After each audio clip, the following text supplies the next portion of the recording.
En juin 1989, Elon Musk arrive au Canada à seulement 17 ans d'âge. De nos jours, à 17 ans d'âge, qu'est-ce que vous faites? On vous sert la bouffe chez vous, vous dansez d'une... Par contre, lui, à 17 ans, il se lance déjà à l'aventure, après avoir abandonné tous les conforts qu'il avait à l'Afrique du Sud. Il atterrit donc à Montréal, avec seulement $2500, un sac de vêtements et un sac de livres. Il passe des nuits dans une auberge de la jeunesse. Il traverse de ville en ville. Il exerce des petits boulots qui lui rémunéraient quelque chose. Il savait le pourquoi de son existence. Il travaille dans une ferme de blé en Saskatchewan, où il fête ses 18 ans. Bien avant le début de ses études universitaires en Quincy University, ces périodes ardues ont forgé son mental, ainsi que sa résilience. Qu'est-ce qu'il vaut aujourd'hui?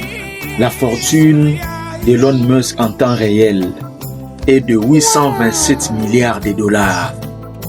C'est gigantesque, n'est-ce pas? Il a créé sa propre chance. Je vous dirai une chose très pertinente. Ce n'est pas une histoire d'argent. C'est une histoire de détermination, de résilience, d'implication. La chance, on la crée. La chance, on la bouscule. J'entends souvent dire que certaines personnes réussissent par chance. Mais quelle chance! Comment saurez-vous que vous êtes une personne chanceuse si vous n'osez pas faire le premier pas?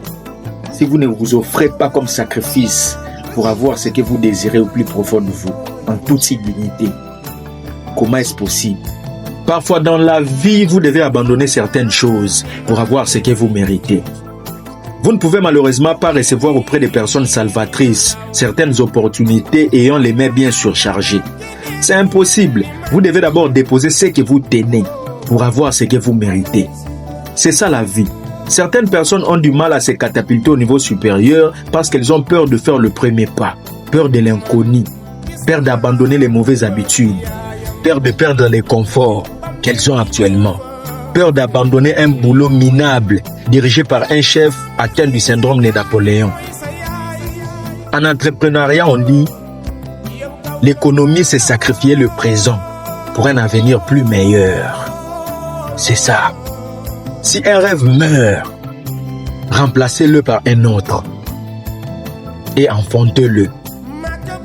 Créez votre propre chance.